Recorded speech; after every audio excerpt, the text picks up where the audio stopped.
السلام علیکم۔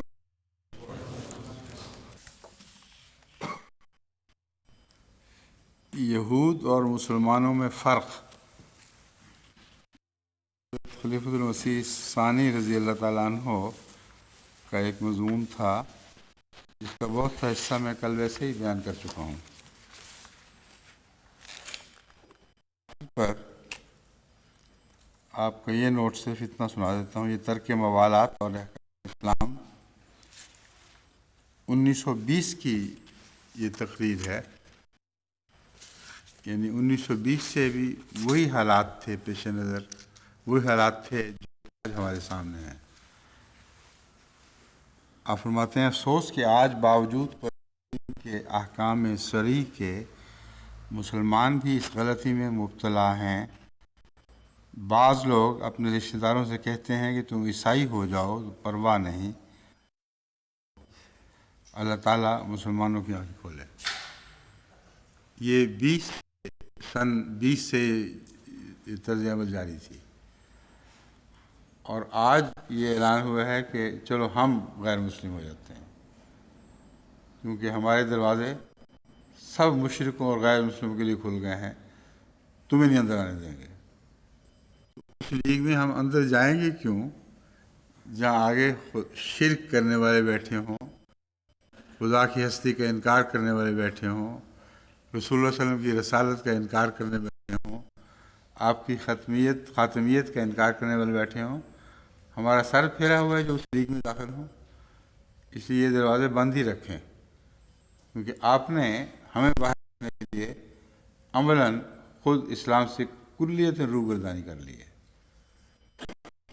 یہ اعلان آپ نے سنا نہیں لیگ کا کہ ہمارے دروازے سب غیر مسلموں پہ کھلے ہیں۔ مراد کیا ہے؟ جو اپنے آپ کو غیر مسلم تسلیم کرتے ہیں اور رسول اللہ علیہ وسلم کو گالیاں دیتے ہیں اور عیسیٰ کی برتری کا اعلان کرتے ہیں اور کرسچن کی فضیلت کا اعلان کرتے ہیں اور کہتے ہیں ہم خدا کو بھی نہیں مانتے، دیریاں ہیں، سب آ جاؤ، ہماری باہیں وہاں ہیں، سینے کھلے ہیں، تم ہمارے ساتھ شامل ہو جاؤ۔ لیکن یہ لوگ جو ہے نا مرزائی، یہ بڑے خطرناک ہیں، ان کو نہیں ہم نے داخل کرنا۔ ان شرطوں کے ساتھ داخل کون ہوتا ہے وہاں؟ کوئی احمدی پاگل ہی ہوگا جو احمدیت کی گردن پہ چھری پھیر کر پھر ان لوگوں میں اب داخل ہوگا، جہاں یہ اجتماع ہے ہر قسم کے رسول اللہ صلی اللہ علیہ وسلم کے دشمنوں کا۔ تو میں جو کہہ رہا تھا بات وہ بالکل درست تھی کہ مباہلے کے سال میں یہ ہو کے خدا نے یہ کر کے دکھا دیا ہمیں۔ میں جو پوچھ رہا تھا کہ ابھی مباہلے کے دن باقی ہیں کہ نہیں، میرے ذہن میں یہی باتیں تھیں کہ یہ فیصلے کچھ ہونے والے ہیں، اور اللہ تعالیٰ کے فضل نے یہ کھلم کھلا احمدیت کی جیت دکھا دی ہے۔ اب یہ سر سے پیٹیں آسمان سے، اب کوئی سر کو پیٹیں آسمان سے اب کوئی آتا نہیں، اب ان کا کوئی مددگار نہیں ہوگا۔ یہ حضرت مسلم موعود کا نوٹ میں نے کہا تھا میں سناؤں گا، کہ 1920 کا ہے، اس لیے میں نے آپ کو پڑھ کے سنایا ہے کہ یہ لگتا ہے آج کل کے واقعات ہیں، آج کل کے نہیں، پرانے زمانے سے یہی چیز چل رہا ہے۔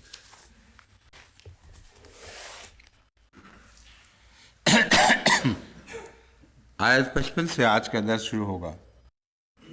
اعوذ باللہ من الشیطان الرجیم، بسم اللہ الرحمن الرحیم۔ ام یحسدون الناس على ما آتاهم اللہ من فضلہ فقد آتینا ابراہیم الکتاب والحکمۃ وآتیناہم ملکا عظیما۔ اس آیت کی بحث بہت حد تک گزر چکی ہے، اب میں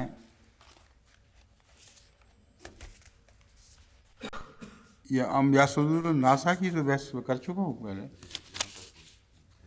اس میں پھر یہی لگا ہوا ہے۔ اچھا،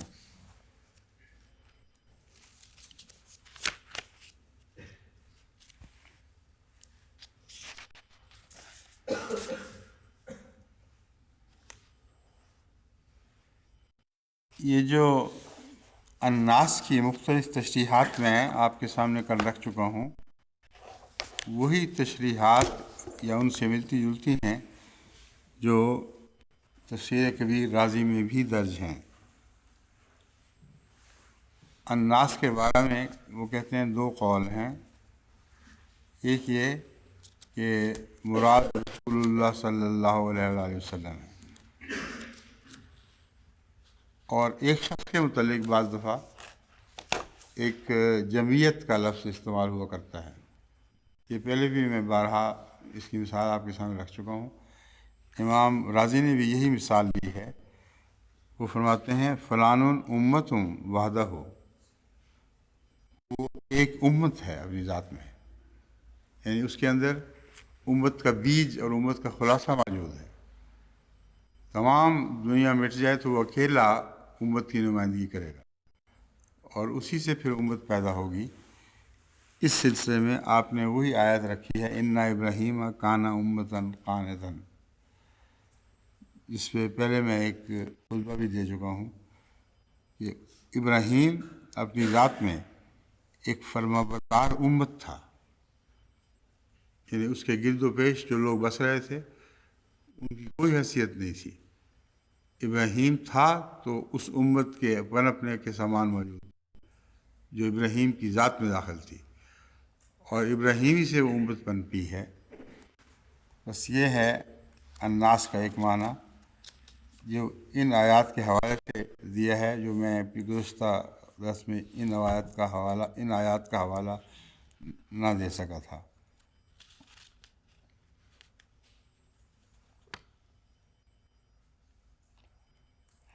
الناس سے مراد پھر وہ سب آپ پر ایمان لانے والے، یہ بات بھی کل گزر چکی ہے۔ رسول سب پر جو ایمان لانے والے ہوں، جو آئندہ زمانوں میں ایمان لانے والے ہوں، وہ بھی باعث حسد ہوں گے، جیسے سورہ فلق کے آخر پر آتا ہے من شر حاسد اذا حسد۔ یہ فلق کا زمانہ قیامت تک چل رہا ہے، اور یہ تین صورتیں آخری جو ہیں ان کے زمانے ایک دوسرے کے ساتھ مل کر چلتے ہیں، قل هو اللہ احد، قل اعوذ برب الفلق، اور قل اعوذ برب الناس۔ تو یہی بات حق ہے کہ الناس سے مراد وہ تمام لوگ جو حضرت صلی اللہ علیہ وآلہ وسلم پر ایمان لانے والے ہوں، خواہ اس زمانے میں ایمان لا چکے ہوں یا بعد میں لانا ہو۔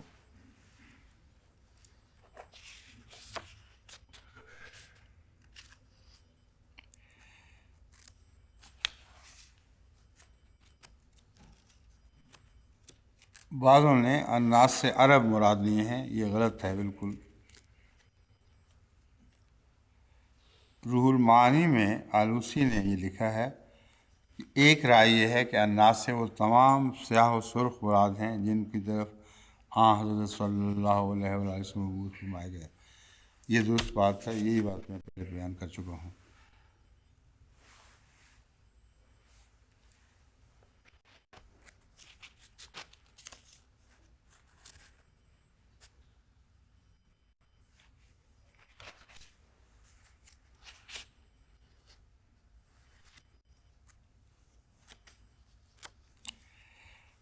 اب یہ امام راضی کی وہ ساری بحثیں ہیں میرے سامنے جو میں گزشتہ درس میں بغیر کسی حوالے کے از خود بیان کر چکا ہوں۔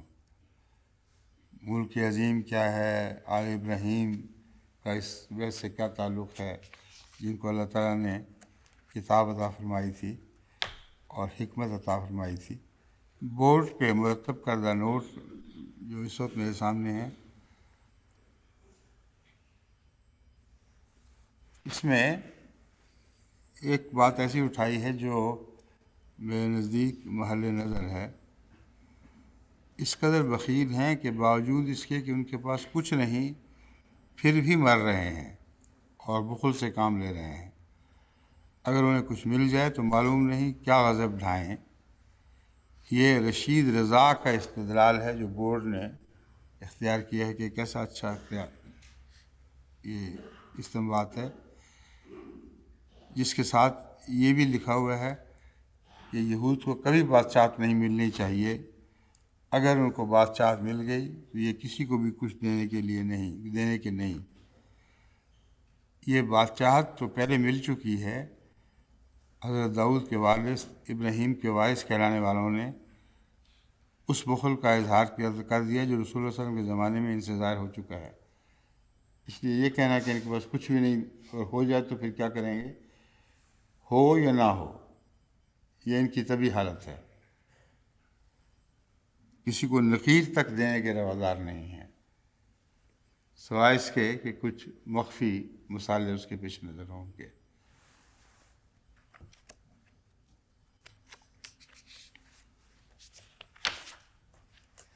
باقی وہی باتیں ہیں جو میں پہلے بیان کر چکا ہوں.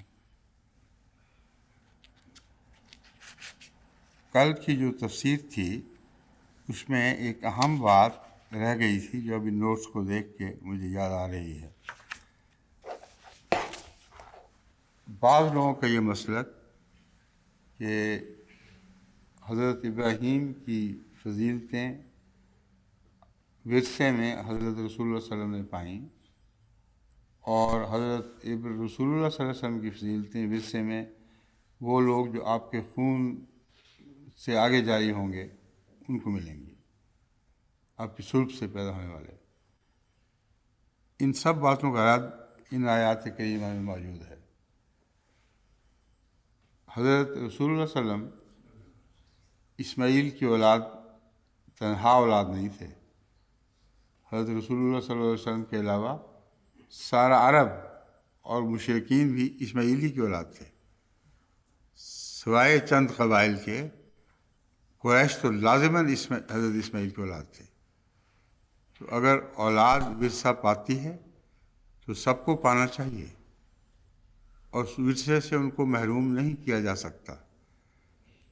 لیکن وہی محروم ہوتا ہے جو روحانی تعلق کاٹ لے. ابراہیم کی خوبیاں کن کو ملی؟ وہ سب جو اس کے وارث ہوئے. رسول اللہ صلی اللہ علیہ وسلم سے پہلے بھی ملتی رہیں، اور رسول اللہ صلی اللہ علیہ وسلم کوئی خوبیاں اللہ کی طرف سے فضل کے طور پر عطا ہونی تھیں.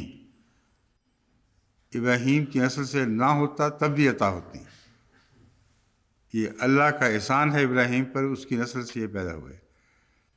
لیکن عطا اس لیے ہوئی کہ روحانی طور پر اللہ سے اپنا تعلق قائم رکھا.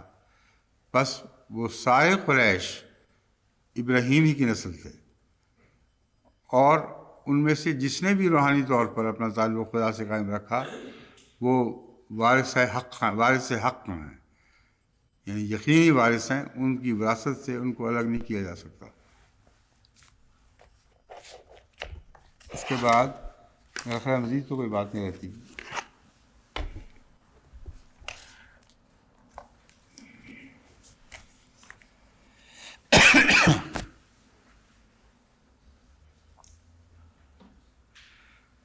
اعوذ باللہ من الشیطان الرجیم، بسم اللہ الرحمن الرحیم. فمنهم من آمن به ومنهم من صد عنه وكفى بجهنم سعيرا. إن الذين كفروا بآياتنا سوف نصليهم نارا كلما نضجت جلودهم بدلناهم جلودا غيرها ليذوقوا العذاب إن الله كان عزيزا حكيما. والذين آمنوا وعملوا الصالحات سندخلهم جنات تجري من تحتها الأنهار خالدين فيها أبدا لهم فيها أزواج مطهرة وندخلهم ظلا ظليلا. میرا خیال ہے آج شاید انہی آیات پر وقت ختم ہو جائے گا. اس کے بعد بعض آیات ایسی آنے والی ہیں جو لمبا عرصہ لیں گی. ہو سکتا ہے ایک ہی آیت پر 3-4 روز گزر جائیں. اس لیے اس رمضان میں جہاں تک آیات کو کور کرنے کا، یعنی زیادہ آیات سے گزرنے کا تعلق ہے، یہ غالباً ممکن نہیں رہے گا. کیونکہ میں نے جو اگلی آیتوں میں نظر ڈالی ہے ان میں بہت اہم آیات ایسی ہیں جن پر تفصیلی بحثیں ہو بھی چکی ہیں اور دوبارہ ہمیں اٹھانی بھی پڑیں گی۔ اب فَمِنْهُم مَّنْ آمَنَ بِهِ، ان میں سے بعض تو اس نئی کتاب پر ایمان لے آئے اور بعض ان میں سے اس سے رک رہے، اور جہنم تمازت میں بہت زیادہ ہے۔ فَمِنْهُم مَّنْ آمَنَ بِهِ، اس سے کون لوگ مراد ہیں؟ وَمِنْهُم مَّن صَدَّ عَنْهُ، اور ہی سے کیا مراد ہے؟ اس سلسلے میں جو آیت پہلے گزری ہے، آتاہم اللہ من فضلہ کی بحث میں یہ بحث اٹھ سکتی ہے کہ اگر رسول اللہ صلی اللہ علیہ وسلم مراد ہیں تو منہم من آمن بہ سے رسول اللہ مراد ہوں گے، اور منہم من صد عنہ، اور ان میں سے ایسے بھی ہیں جنہوں نے اس سے روک رکھا ہے۔ صدہ کا ایک معنی جو اس ترجمہ تفسیر میں ملتا ہے وہ ہے رک رہے، اور صدہ کا دوسرا معنی جو قرآن سے ثابت اور عربی لغت میں بھی رائج ہے وہ ہے روک دینا کسی چیز سے۔ تو میں سمجھتا ہوں کہ یہاں روکنے کا معنی زیادہ برمحل ہے، کیونکہ فَمِنْهُم مَّنْ آمَنَ بِهِ، انہی میں سے ایسے ہیں جنہوں نے محمد رسول اللہ پر کو قبول کر لیا ہے، اور اگر ہی کی ضمیر قرآن کریم لیں نصیب کے طور پر، جیسے نصیب الملک میں پہلی کتاب مراد ہے، یا آتاہم اللہ من فضل میں قرآن کریم بھی فضل الہی ہے، تو اگر یہ معنی لیں تو دونوں معنی یہاں برمحل بیٹھیں گے۔ ان میں سے ایسے بھی یہود ہیں جنہوں نے حضرت صلی اللہ علیہ وآلہ وسلم کو دل سے قبول کر لیا ہے، اور ایسے بھی ہیں جو رسول اللہ صلی اللہ علیہ وآلہ وسلم کو سچا جانتے ہوئے بھی ان سے لوگوں کو دور کر رہے ہیں،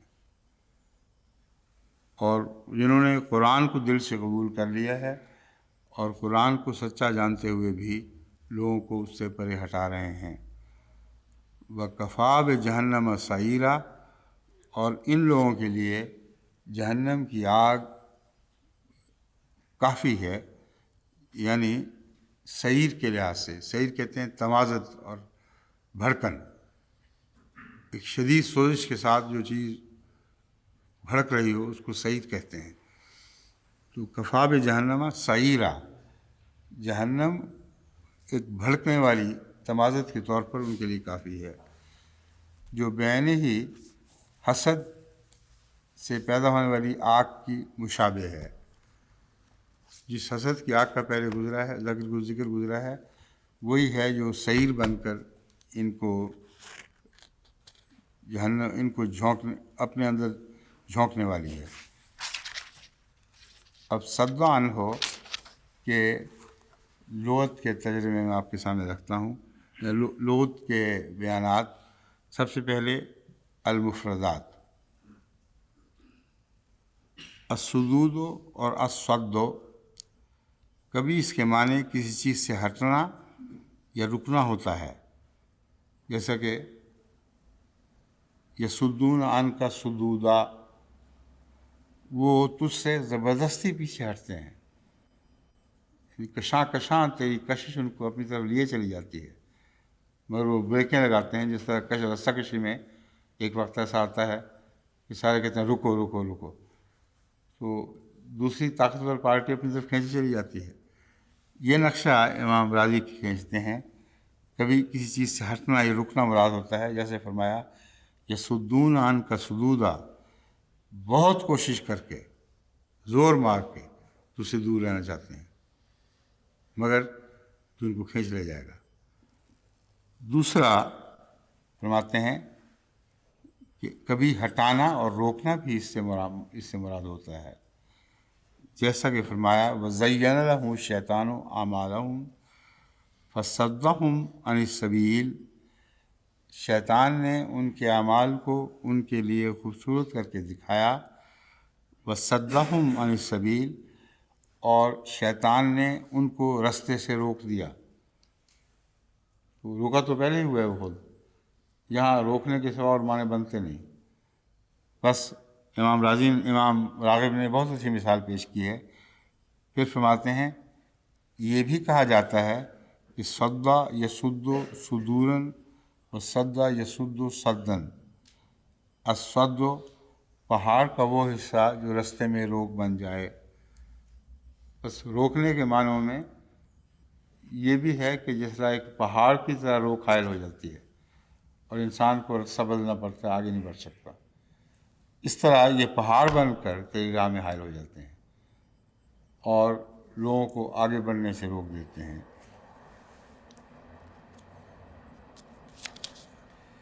اسی معنی کو اقرب الموارد نے بھی، جو لغت کی کتاب ہے، لکھا ہے الجبل و ناجیت الوادی والشعب، وادی یا گھاٹی کا ایک کنارہ، پہاڑ جو روک دے، کسی کے لیے روک بن جائے۔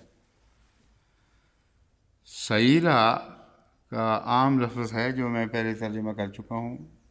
لسان العرب میں اس کے معنی دیے گئے ہیں بہت گرم۔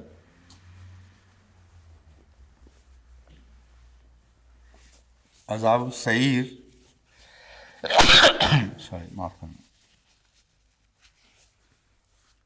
اے حمیم، آگ کا شعلہ زن ہونا، یہ سعیر کہلاتا ہے۔ السعر التہاب النار، التہاب النار کا بھڑک اٹھنا۔ اور یہ بحث ایسی نہیں ہے کہ اس پر زیادہ وقت لگایا جائے، یہ عام علم کی بات ہے جو ہر ایک کو معلوم ہے سعیر کس چیز کو کہتے ہیں، اور بار بار قرآن میں اس کا ذکر آ چکا ہے۔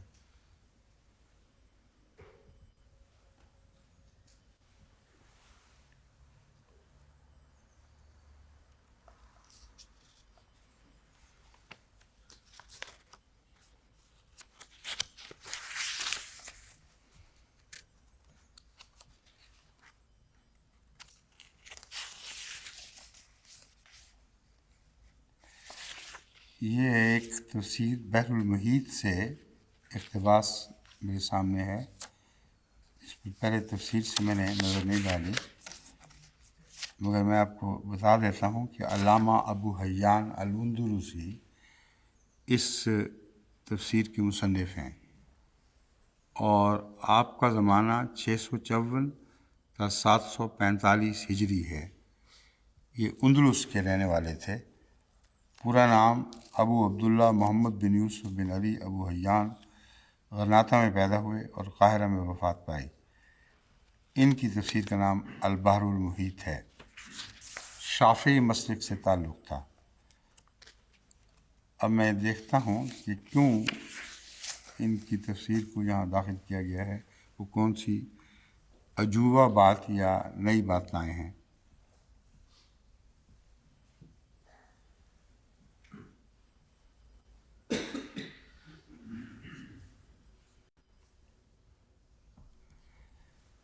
فَمِنْهُمْ مَنْ آمَنَ بِهِ وَمِنْهُمْ مَنْ صَدَّ عَنْهُ میں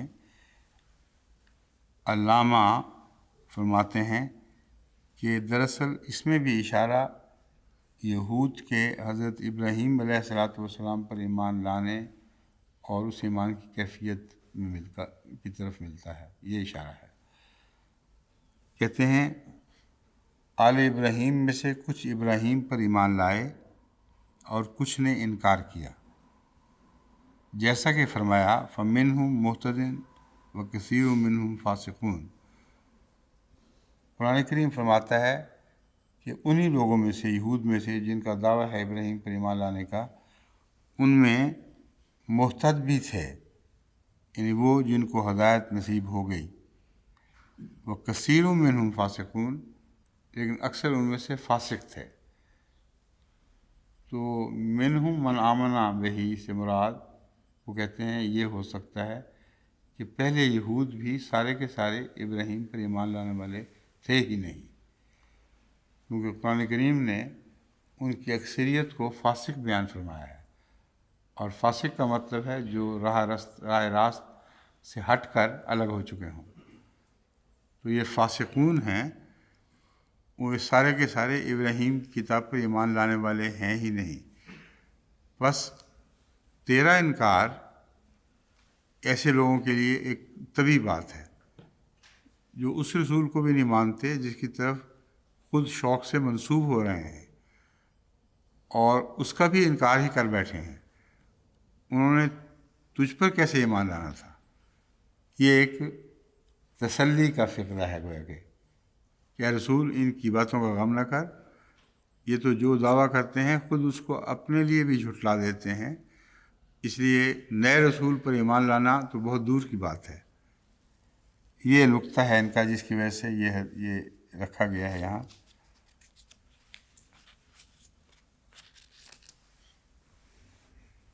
ساتھ ہی یہ دوسرے پہلو کو بھی نظر انداز نہیں کرتے، فرماتے ہیں یا اس سے مراد وہ یہود ہیں جو کہ آیت یا ایھا الذین اوتوا الکتاب آمنوا بما نزلنا کے مخاطب ہیں، اور اس خطاب کے باوجود ان میں سے اکثر اس پر ایمان نہیں لاتے۔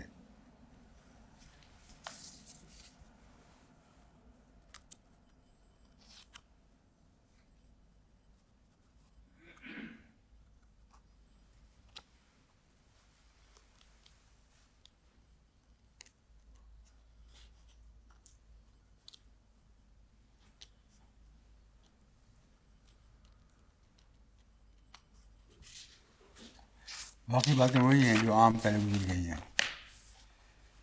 امام راضی کی کوئی نئی بات ہے یہاں آگے یا وہ گزشتہ باتیں ہی ہیں؟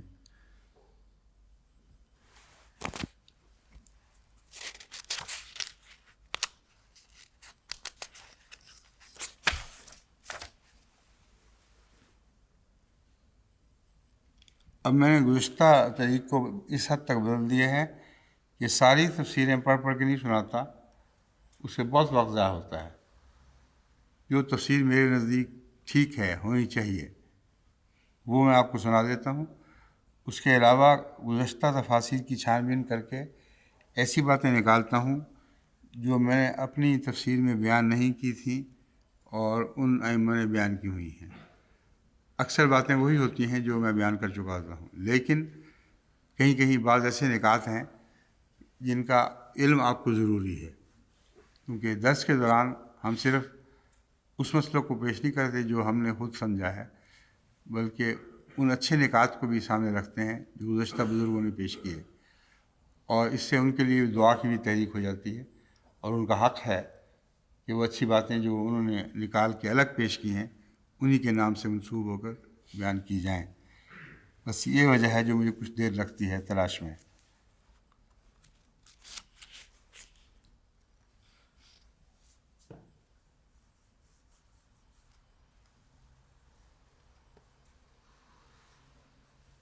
یہ وہی بات ہے مولانا کی جو میں پہلے بیان کر چکا ہوں۔ آگے امام سیوطی صاحب انا للہ و انا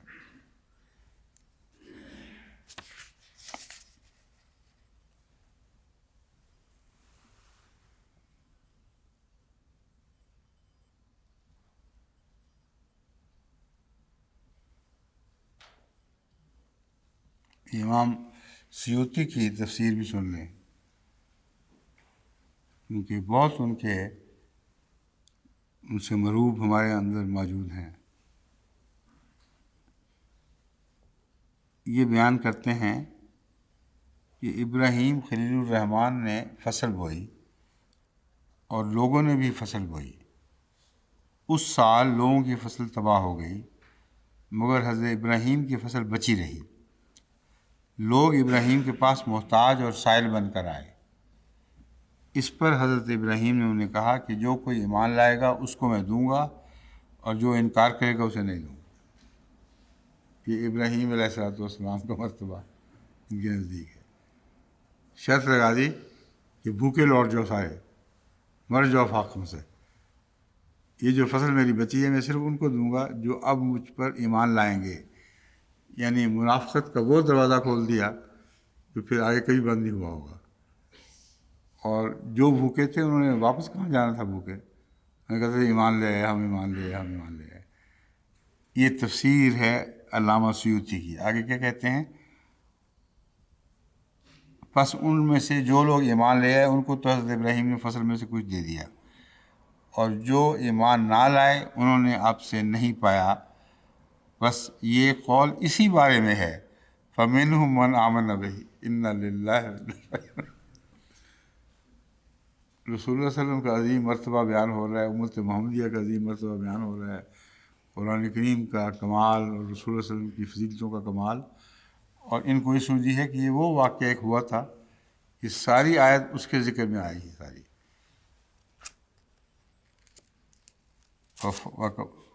وَمِنْهُمْ مَنْ صَدَّ عَنْهُ، اور صد عنہ کون ہے؟ سب سے بڑا روکنے والا حضرت ابراہیم علیہ السلام۔ نعمت سے روکنے والے تھے کون؟ حضرت ابراہیم۔ تو آگے کھڑے ہو گئے تھے کہ پہلے ایمان لاؤ پھر تمہیں پاگے ہو۔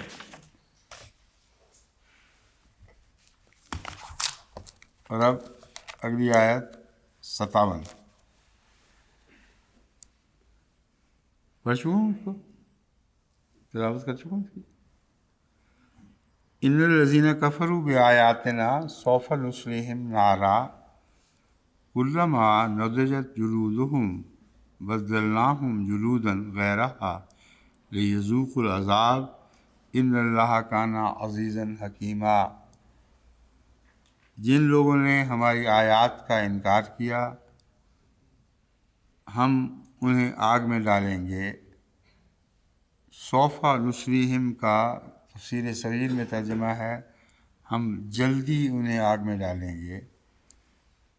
سوفا جلدی کے معنوں میں بھی استعمال ہوتا ہے، کچھ دیر کے بعد بھی، اور یقین کے معنوں میں بھی سوفا کا لفظ استعمال ہوتا ہے۔ ایک بات جو لازماً ہو کر رہنی ہے اس میں فوری یا کچھ دیر کی بحث نہیں اٹھتی، یہ تو بہرحال ہو کر رہنا ہے۔ اس مضمون کو عرب صوفہ سے بھی استعمال کرتے ہیں، اور قرآن کریم میں اس کی بکثرت مثالیں موجود ہیں۔ بس میں اسی کو ترجیح دیتا ہوں کہ سوفہ نصلیہم نارا سے مراد یہ ہے کہ وہ لازماً آگ میں جھونکے جائیں گے، آگ میں داخل ہوں گے۔ لیکن حضرت مسلم موعود کی تفسیری ترجمہ میں ایک یہ خوبی ہے کہ اس کا اطلاق اس وقت فوری ان کے دلوں کی جلن کی صورت میں بھی دکھائی دیتا ہے۔ بس اگر حضرت مسلم موعود رضی اللہ تعالیٰ عنہ کے ذہن میں یہ بات تھی تو پھر اس سے مجھے 100% اتفاق ہے کہ سوفا نصلیہم نارا میں ہم جلدی ہی انہیں آگ میں ڈالیں گے سے یہ مراد لی جا سکتی ہے کہ حسد کی آگ جو انہوں نے بھڑکائی ہے اس میں یہ بہت جلتے ہوئے دکھائی دیں گے، یعنی ان کی جلن بھڑک اٹھے گی۔ بس اگر یہ معنی لیے جائیں تو اس حد تک منظور ہیں، لیکن پھر جہنم میں داخل ہونے کے متعلق جلدی کا لفظ جو بہت بعد میں آنے والا ہے، یہ کچھ طبیعت میں ایک اشتباہ پیدا کرتا ہے۔ تو دونوں صورتوں میں معنی جائز ہیں۔ صوفہ کا معنی فوری بھی کیا جا سکتا ہے، اور صوفہ کا معنی بدیر لیکن یقیناً 100% سچی بات۔ کلما نضجت جلودہم بدلناہم جلودا، اس اگلے حصے سے میں یہ استنباط کرتا ہوں کہ یہاں مراد اخروی دنیا کی جہنم ہے۔ اس دنیا کی جہنم ضمناً آپ مراد لے لیں تو لے لیں، لیکن مراد وہ نہیں، کیونکہ یہ واقعہ نزلت جلودہم بدلناہم جلودا غیرہا یہ اصل میں اخروی جہنم میں ہونے والا واقعہ ہے۔ لیذوقوا العذاب، تاکہ وہ عذاب کا مزہ چکھیں۔ ان اللہ کان عزیزا حکیما، یقین اللہ تعالیٰ بہت غالب، بزرگی والا اور حکمت والا ہے۔ یہ جو جہنم میں ہے، کبھی بھی ان کی کھالیں آگ میں ڈالے جائیں گے، جب کبھی بھی ان کی کھالیں گل جائیں گی ہم انہیں ان کے سوا اور کھالیں بدل کر دے دیں گے۔ یہ جو کھالوں کا گلنا جہنم کی آگ میں، یہ ایک طبی امر ہے، اور اگر وہ جلی ہوئی کھالیں لپٹی رہیں کسی کے گرد تو وہ آگ سے دفاع بن جایا کرتی ہیں. یعنی جسم پر جو جھلسی ہوئی جلد ہے وہ ایک حد تک تو اندر اثر کرتی ہے گرمی اس میں سے گزر کر، لیکن بہت زیادہ نہیں کر سکتی. اس لیے اندر سے کچھ تازہ خون اور تازہ رگیں وغیرہ موجود رہتی ہیں. ان کے مطابق اللہ تعالیٰ فرماتا ہے کہ جہنم کی آگ میں جب ان کے چمڑے جلائے جائیں گے تو پھر ان کو بدل بھی دیا جائے گا، اور اس لیے بدلا جائے گا تاکہ براہ راست آگ جسم پر حملہ آور ہو سکے. لیذوق العذاب، کیونکہ جہنم کا مقصد تو یہ ہے کہ وہ عذاب چکھیں، اس لیے عذاب کی راہ میں کوئی روک حائل نہیں ہونے دی جائے گی. معنوی طور پر اس کو اس دنیا میں بھی اطلاق کر سکتے ہیں، مگر اس مضمون کو کھینچ کر لمبا کرنا پڑے گا اور ضرورت سے زیادہ لفظوں سے ہٹ کر ایک تشریح میں داخل ہونا ہوگا. اس لیے میرے نزدیک ہمارے اس درس کے لیے یہی کافی ہے کہ اسے اخروی عذاب کی طرف معمول کر کے اسی کے لحاظ سے اس کے معنی کیے جائیں. اب حل لغات نضجت، نضج یقال نضج اللحم نضجن و نسجن اذا ادرک الشیء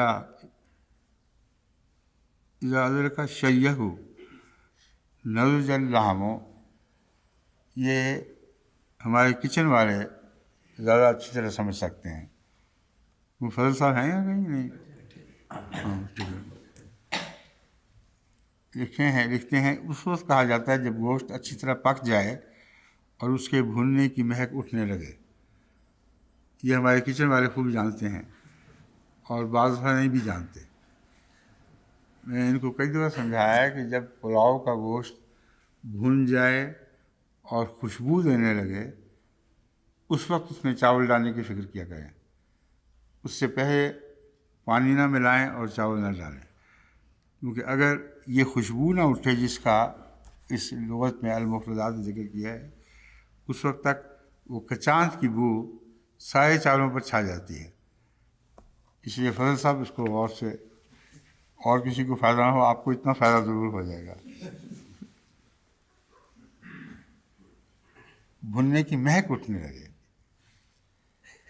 اب سوال یہ ہے کہ اسے دنیا پر اگر ان کے اوپر اطلاق کریں گے تو ان کے بھوننے کی مہک اٹھے، یہ کچھ اچھی بات نہیں لگ رہی. طبیعت اس کو قبول نہیں کرتی کہ یہود جل رہے ہیں اور پھر ان کے چمڑوں کی مہک خوشبو اٹھ رہی ہے. اس کا اس معنی سے کوئی تعلق نہیں ہے. لیکن دوسرا معنی وہ یہ ہے نضج الثمر واللحم بالطبخ نضجا ادرک وطاب اکلہ فہو لذیذ وناظر. پھل پک گیا اور گوشت پکانے سے پک گیا. اب یہ دونوں چیزیں بھی ایک ہی معنی رکھتی ہیں. پھل پکے یا گوشت پکے یہ اچھی چیز ہے، اس کو جہنم پر اطلاق نہیں کیا جا سکتا.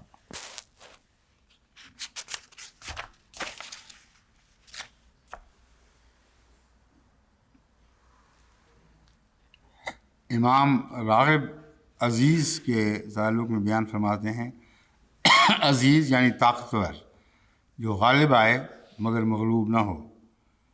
اور اقرب موارد بھی اکثر امام راغب کے ساتھ ساتھ چلتی ہے، اور انہوں نے یہ ترجمہ کیا ہے عزیز کے معنی ہیں محترم، طاقتور، ایسا قیمتی جو نادر و نایاب ہو، اور ایسا وجود جس کی عزت کی جائے. ان اللہ کان عزیزا حکیمہ میں جو مضمون ہے یہ اس کی طرف اشارہ ہے.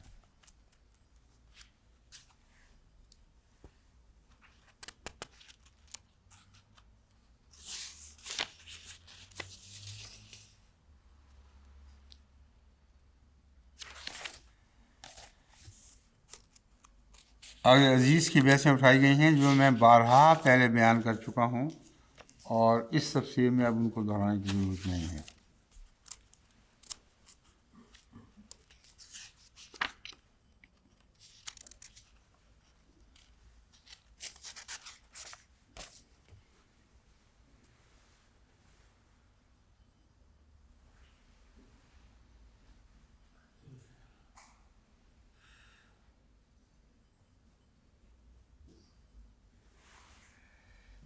اس تفسیر میں کوئی ایسا نقطہ نہیں ہے نیا جو بارہا ہماری تفاسیر میں بیان نہ ہو چکا ہو، اس لیے میں اس تفسیر کو چھوڑ رہا ہوں۔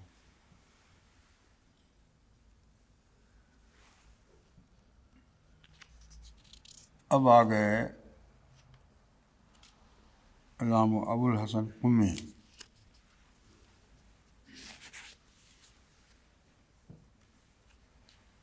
بعض دفعہ بہت اچھی اچھی باتیں بیان کرتے ہیں، بعض دفعہ عجیب و غریب بھی۔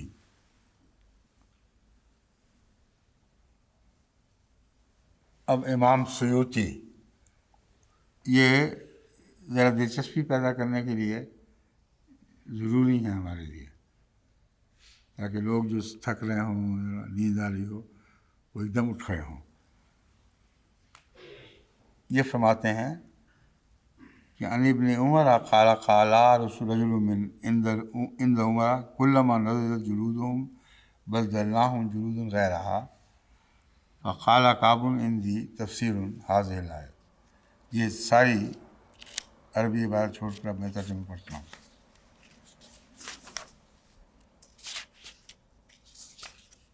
زور منصور جس کا ذکر میرا سب سے دی گئی ہے۔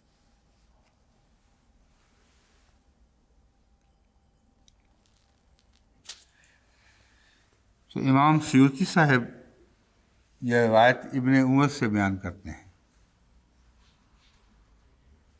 حضرت عمر رضی اللہ تعالیٰ عنہ کے سامنے کا ایک واقعہ ابن عمر نے بیان کیا، جو 700 سال تک غوطہ مار کے اندر چلا ہے، اور 800 سال کے بعد اس نے سر نکالا، اور سر نکالا تو بہت گہرے پانی میں سر نکالا۔ ایسی لغو بات جو ایک لمحہ کے لیے بھی انسان قبول نہیں کر سکتا، وہ رسول اللہ صلی اللہ علیہ وسلم کی طرف نعوذ باللہ من ذالک منسوب کر دی گئی۔ کہتے یہ ہیں کہ جب یہ آیت پڑھی گئی، ابن عمر کہتے ہیں اپنے ابا کے متعلق کہ میں موجود تھا جب حضرت عمر کے سامنے یہ آیت پڑھی گئی، تو اس وقت معاذ کھڑے ہو گئے اور انہوں نے کہا میرے پاس اس کی تفسیر ہے، اجازت ہو تو میں بیان کر دوں۔ حضرت عمر نے فرمایا بالکل ٹھیک ہے، شوق سے بیان کرو۔ انہوں نے تفسیر یہ کی کہ میں نے رسول اللہ صلی اللہ علیہ وسلم کو یہ کہتے ہوئے سنا۔ اب سنیے، ایک شخص نے یہ ساری وہی بات ہے، پھر وہی دوبارہ وہی بات، روایتیں الگ لیکن بات ایگزیکٹلی وہی ہے۔ عمر ایک سامنے کھڑے ہو گئے۔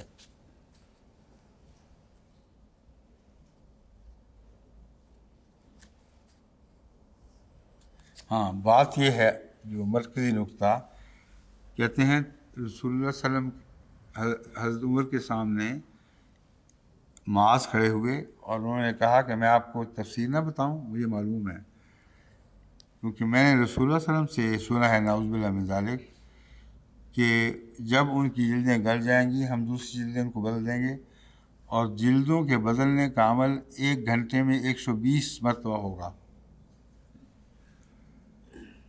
جلدوں کے بدلنے کا عمل 1 گھنٹے میں 120 دفعہ ہوگا، یعنی 1 منٹ میں 2 دفعہ۔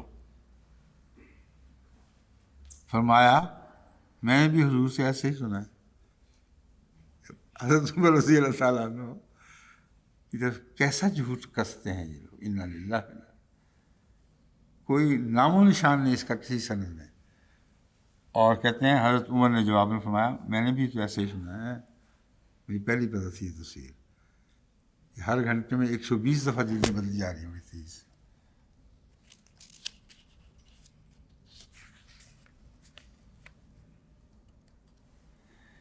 اس پر ایک بزرگ نے فرمایا یعنی حضرت حسن اس آیت کے بارے میں کہتے ہیں مجھ تک اس آیت کی تفسیر اس طرح پہنچی ہے کہ ایک آدمی کی جلد ایک دن میں 70,000 مرتبہ جلائی جائے گی۔ اب یہ لغویات قرآن کریم کی طرف منسوخ کرتے ہوئے کوئی شرم نہیں آتی ان کو، اور نام اونچے بنائے ہوئے ہیں۔ حوالہ دے دو سیوطی کا تو کہ سب کے منہ بند ہو جاتے ہیں، بس اب علامہ سیوطی نے بیان کر دیا۔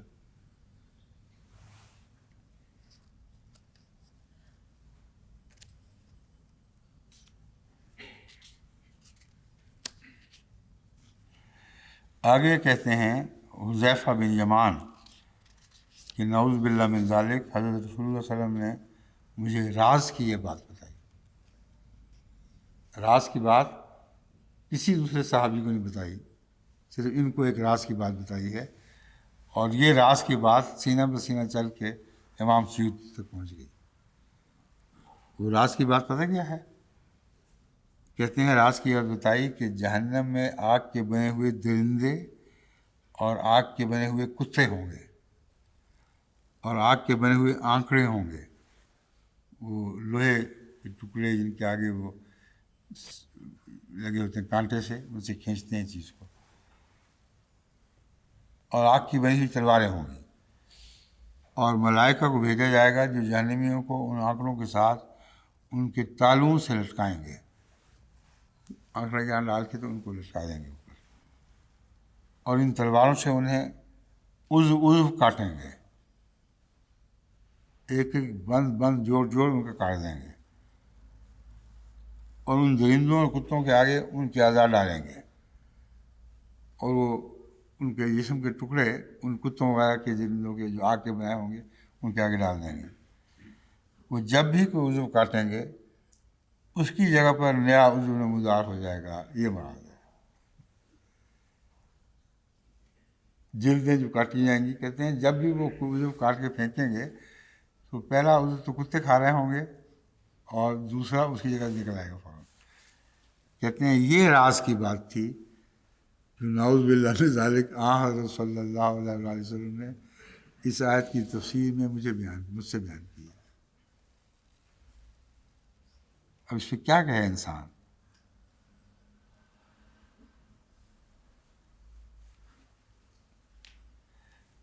ایک اور نقطہ دور منصور نے یہ بیان فرمایا ہے کہ ابو صالح کہتے ہیں کہ ابو مسعود نے ابو ہریرہ سے پوچھا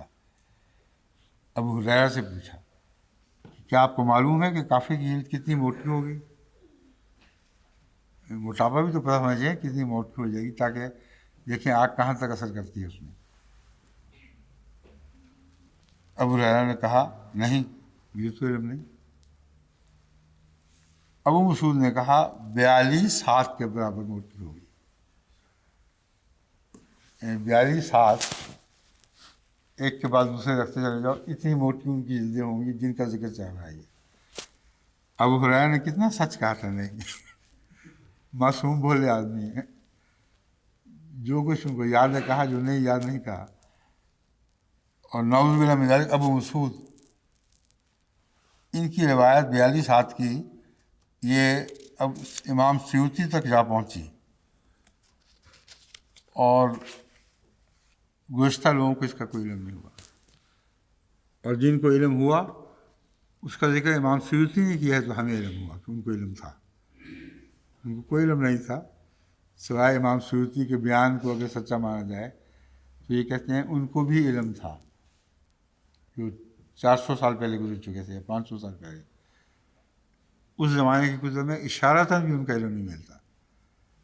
بس یہ کتاب جو ہے یہ اللہ بہتر جانتا ہے اس کو کس طرح استعمال کرنا چاہیے، سوائے اس کے کہ درس میں ذرا تھوڑی سی جان پیدا کر دی جائے۔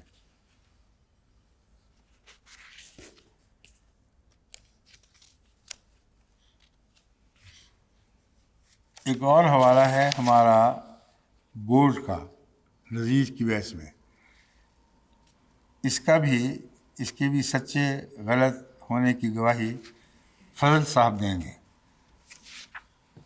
یہ لکھتے ہیں باورچی گرمیوں میں آگ کے پاس بیٹھے رہتے ہیں، ان کو کوئی تکلیف محسوس نہیں ہوتی۔ یہ مراد ہے جلد کا عادی ہو جانا. تو گلے یا نہ گلے آگ کے پاس بیٹھے رہنے سے آہستہ آہستہ تکلیف کا احساس مٹ جاتا ہے. یہ ایک سادہ سی بات ہے. ٹھیک ہے یہ بات فضل صاحب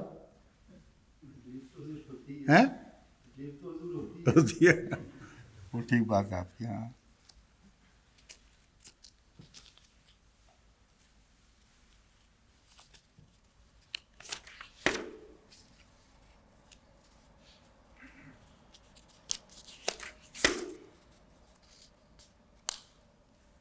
امام شوکانی بھی کئی دفعہ نئی باتیں سامنے لاتے ہیں.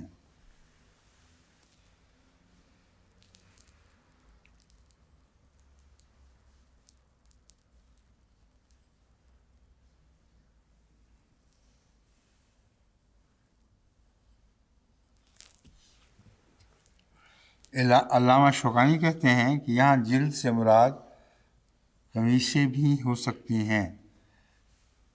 سرابیلہم من قطران، یہ آیت انہوں نے اپنی تائید میں پیش کی ہے. تو مراد یہ ہے کہ وہ بالکل ننگے تو نہیں ہوں گے، قمیصیں پہنی ہوں گی. اور قمیصوں پر جلود کا لفظ مجازاً استعمال ہوتا ہے، مگر جو آگ دکھائی گئی ہے اس سے تو قمیصیں ایک دم پھک سے اڑ جائیں ساری کی ساری. وہ قمیصوں والا کوئی مضمون نہیں آتا سامنے.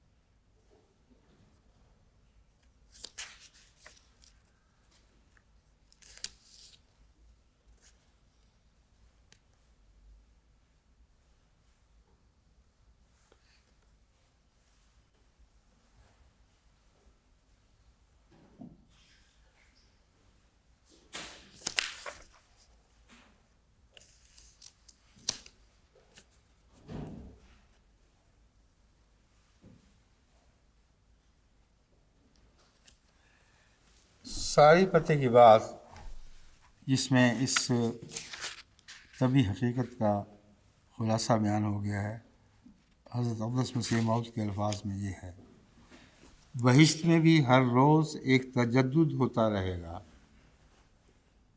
یعنی جہنم کے ذکر سے آپ نے بہشت کی طرف بھی توجہ دلائی ہے. ایک حالت میں پڑے رہنے سے انسان اس کا عادی ہو جاتا ہے اور عادت کا توڑنا ضروری ہے. آپ نے فرمایا جہنم کا مضمون اس طبی مضمون سے الگ کوئی حیثیت نہیں رکھتا، بلکہ جنت میں بھی یہ تبدیلی ضرور ہوتی رہے گی. اور مجھے یہ حوالہ پڑھ کے اس لیے بہت خوشی ہوئی ہے کہ یہی مضمون میں ہمیشہ سوال جواب کی مجالس میں بیان کرتا رہتا ہوں کہ وہ جنت جو ایک حال پر کھڑی ہو جائے وہ تو جہنم کی مشابہ ہو جائے گی. انتہائی بوریت کی علامت ہے کہ انسان ایک ہی حال پر ہمیشہ پڑا رہے. اس لیے قرآن سے ثابت ہے کہ جنت میں بھی لازماً تبدیلیاں ہو رہی ہوں گی اور انسان ہر روز اپنے آپ کو گویا ایک نئی جنت میں پائے گا اور نئے لطف اٹھائے گا. یہ نہیں کہ ابدالآباد تک شہد کے گھونٹی بھرتا رہے اور حلوے کی ڈھیریوں پہ بیٹھا رہے. یہ جنت کا تصور ملانوں کا ہے، قرآن کا نہیں ہے. اور الحمدللہ حضرت مسیح علیہ السلام نے اسی تصور کو اس آیت میں بھی پیش فرمایا ہے: بدلناہم جلودا غیرہا. خدا کا تجدد بے پایاں ہے جو کبھی ختم نہیں ہوگا. یعنی یہ جو سلسلہ ہے آگ میں جلنے کا، اس کا احساس ہر روز تازہ ہوتا رہے گا. اور تازہ احساس کا جو سلسلہ ہے وہ جلد سے گوشت اور گوشت سے اندر تک یہ مطلب ہرگز نہیں ہے، بلکہ ایک لامتناہی سلسلہ ہے. غم اور فکر کا احساس جب بھی جاگے گا جاگتا چلا جائے گا. اور یہی حالت مومنوں کو جنت میں بھی نصیب ہوگی اور ان کی جنت کے لطف کبھی ختم نہیں ہوں گے.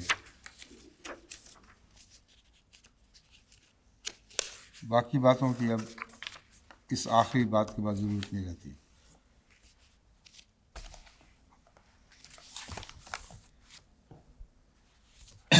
یہ تلاوت ہو چکی ہے اراؤنڈ کی، ہاں۔ والذین آمنوا وعملوا الصالحات سندخلهم جنات تجری من تحتها الانہار، اور جو لوگ ایمان لائے ہیں اور انہوں نے نیک اعمال کیے ہیں انہیں ہم ضرور ایسے باغات میں داخل کریں گے جن کے نیچے نہریں بہتی ہیں، وہ ہمیشہ ان میں رہتے چلے جائیں گے، ان کے لیے ان میں پاک بیویاں ہوں گی، اور ہم انہیں گھنے سایہ میں رہنے کے لیے داخل کریں گے۔ چونکہ جنت کا ذکر اس کے ساتھ ہی آنا تھا، اس لیے حضرت مسیح موعود علیہ السلام کی تفسیر بہت ہی برمحل اور برموقع ہے، جس سے صاف پتہ چل گیا کہ جنت میں جو یہ نقشہ کھینچا جا رہا ہے ایک قسم کے ٹھہراؤ کا اور ٹھہراؤ کے دوام کا، ایسی بات نہیں ہوگی، کوئی ٹھہراؤ نہیں ہے۔ بہتے ہوئے پانی کی طرح انسان کی زندگی جنت میں ایک مقام سے دوسرے مقام میں بہتی چلی جائے گی، اور اس کی لذتیں بھی ہمیشہ نئے احساسات کے ساتھ بیدار ہوتی رہیں گی۔ اب ان آیات کا میں لغت وغیرہ کے حوالے سے آپ کے سامنے ترجمہ کر اس مضمون کو، ان آیات کے مضمون کو لغت کے حوالے سے رکھتا ہوں۔ اس میں چونکہ ازواج مطہرات کا بھی ذکر ہے، اس لیے اس پہلو سے اس کو ایک خاص اہمیت حاصل ہو گئی ہے، اور علماء کرام نے بھی ازواج مطہرہ کے اوپر ہی کو سمجھنے پر ہی زور دیا ہے۔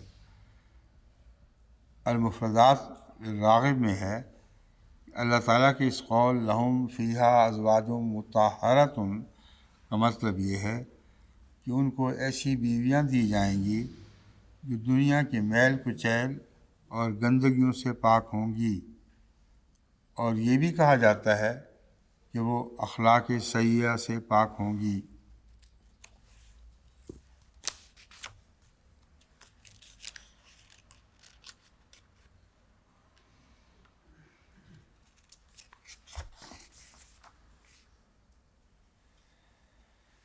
اور ذلًا ذلیلہ میں المفردات میں لکھا ہے اس تعلق میں خوشحالی اور آسودگی کے لیے کنایا ہے۔ الذلۃ صحابۃ تذل، ذلہ ایسے بادل کو کہتے ہیں جو سایہ کر دے، بس سایہ اس وقت اچھا لگا کرتا ہے جب سایہ ضرورت سے زیادہ ٹھنڈ پیدا نہ کرے۔ جب سایہ خوشگواری پیدا کرے تو وہ سایہ ہمیشہ اچھا لگتا ہے، ورنہ سردی میں ٹھٹھرتے ہوئے پر سایہ آئے تو وہ تو عذاب بن جائے گا۔ تو ذلًا ذلیلہ سے مراد ایسا سایہ ہے جو ان کو سکینت بخشے اور جو ان کے دل کی طلب ہے وہ ان کے لیے مہیا کرے۔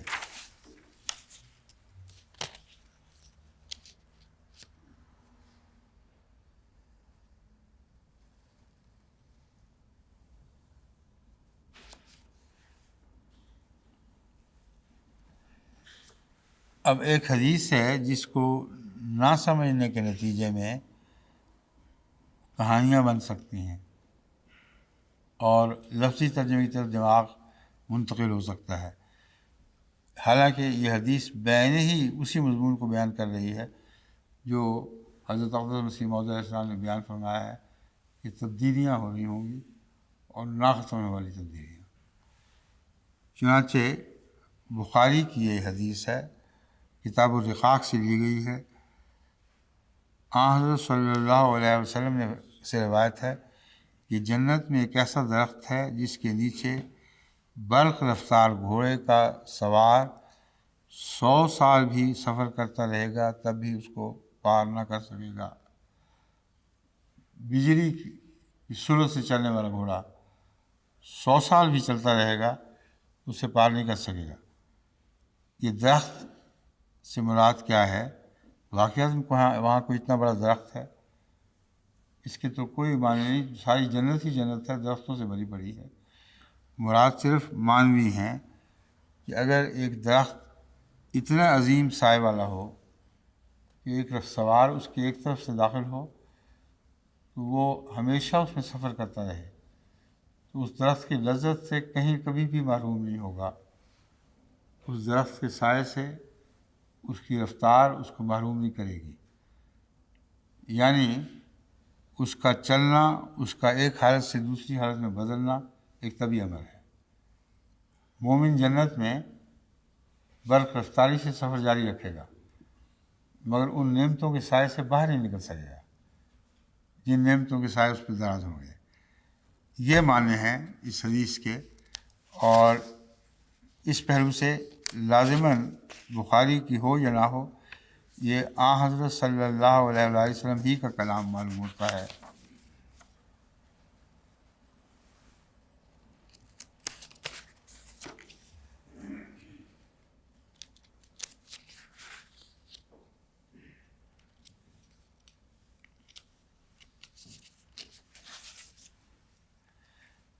اب امام راضی نے لمبی بحث اٹھائی ہے، مگر ایک بات ایسی بھی کہی ہے جس کا تعلق دنیا سے ہو نہیں سکتا، اور قرآن ساری دنیا کا کلام ہے۔ فرماتے ہیں عرب میں کیونکہ گرمی ہوتی تھی اس لیے سائے کو پسند کرتے تھے، اس لیے ذلن ذلیلہ وغیرہ کے محاورے آئے ہیں۔ حضرت امام راضی بعض دفعہ ایسی غلطی بھی کر جاتے ہیں، اکثر نہیں کرتے مگر ہو بھی جاتی ہے ان سے غلطی، جس کو اہل مغرب نے اعتراضات کا نشانہ بنایا ہے، اور قرآن کو جھٹلانے کے لیے ان دلیلوں کو پیش کیا ہے جو اس وقت کے معصوم لوگوں نے عرب کے ماحول میں اس طرح بیان کر دی گویا اور کوئی نہیں سنے گا، گویا یہ پیغام سائبیریا نہیں پہنچے گا، یہ الاسکا نہیں پہنچے گا، یہ دوسرے ممالک میں نہیں جائے گا، اور اپنی دیواروں میں محفوظ باتیں کر دیں۔ اب اس زمانے میں جب کہ اسلام کا عالمی ہونا تشت ازبام ہو چکا ہے، کھل چکا ہے سب کے سامنے، غیر ان کو آوازوں کو دیکھتے ہیں اور کہتے ہیں دیکھو علامہ راضی نے بیان کیا ہوا ہے کہ اس لیے یہ جنت کا نقشہ ہے کہ عربوں کو یہی نقشہ اچھا لگتا تھا، اور انگریزوں کا کیا بنے گا، سائبیریا کے رہنے والوں کو کیا بنے گا، کیا ان کو یہی نقشہ اچھا لگتا ہے؟ تو پھر قرآن کی عالمی حیثیت کہاں گئی؟ بس اس پہلو سے قرآن کی تفسیر میں احتیاط لازم ہے۔ یہ ایک لازمی بات ہے کہ قرآن کل عالم کو مخاطب ہے، کسی ایک خطے کو مخاطب نہیں۔ اس لیے عربوں نے اب سے اپنے سے ملتی جلتی باتیں اگر کچھ پائی ہیں تو وہ ان کا ضمنی تاثر تھا، اس سے زیادہ اس کی کوئی حیثیت نہیں تھی۔ وقت ہو چکا ہے، یہ لے لیں باقی انشاءاللہ کر۔ اب دیکھتے ہیں اللہ کے فضل سے وہ مضمون بیان کرنے میں تو مجھے کوئی دقت نہیں ہو رہی، ٹھیک ہے نا، اور نسخے کسی کے کام آئے نہ آئے۔